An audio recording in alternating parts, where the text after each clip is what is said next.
আগামীর বাংলাদেশের মূল কথাটা আমাদের জায়গা থেকে কেউ শেখ হাসিনা হয়ে উঠতে দেওয়ার সুযোগ দেয়া হবে না। কেউ নতুন করে স্বৈরাচারী বা ফ্যাসিস্ট আওয়ামী লীগ হয়ে উঠতে দেওয়ার সুযোগ দেওয়া হবে না। আমরা যদি ফেব্রুয়ারিতে নির্বাচন হয় এটার জন্য আমরা প্রস্তুত কিনা, এই প্রস্তুতির জন্য আজকে আমরা এখানে। আমরা মনে করছি আমাদের প্রত্যেকটা জেলায় যেতে হবে। জেলা কমিটি, উপজেলা কমিটি, ইউনিয়ন ওয়ার্ড কমিটি আমরা নভেম্বরের 30 তারিখের মধ্যে করতে চাই।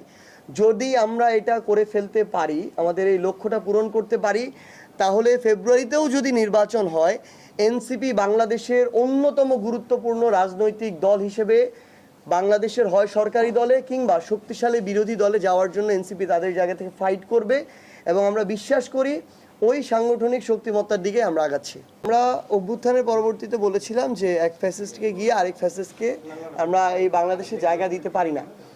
আমাদের আবার এটাকে ফ্রেমিং করারও একটা দিক আছে। আমরা সবাই এই ফ্রেমিংটা একটা নির্দিষ্ট দলকে টার্গেট করে করি। ব্যাপারটা শুধু একটা নির্দিষ্ট দলের মধ্যে সীমাবদ্ধ না।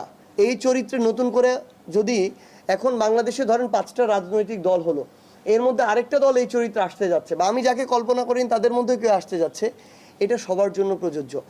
এটা আমাদের জায়গা থেকে আমাদের অন্যতম একটা কমিটমেন্ট। আমার টার্গেট নভেম্বরের 30 তারিখের মধ্যে আমার সংগঠনকে বাংলাদেশের প্রত্যেকটা ওয়ার্ডে লাগবে, যেই ওয়ার্ডের নেতাকর্মীরা প্রত্যেকটা ঘরে ঘরে যেতে পারবে।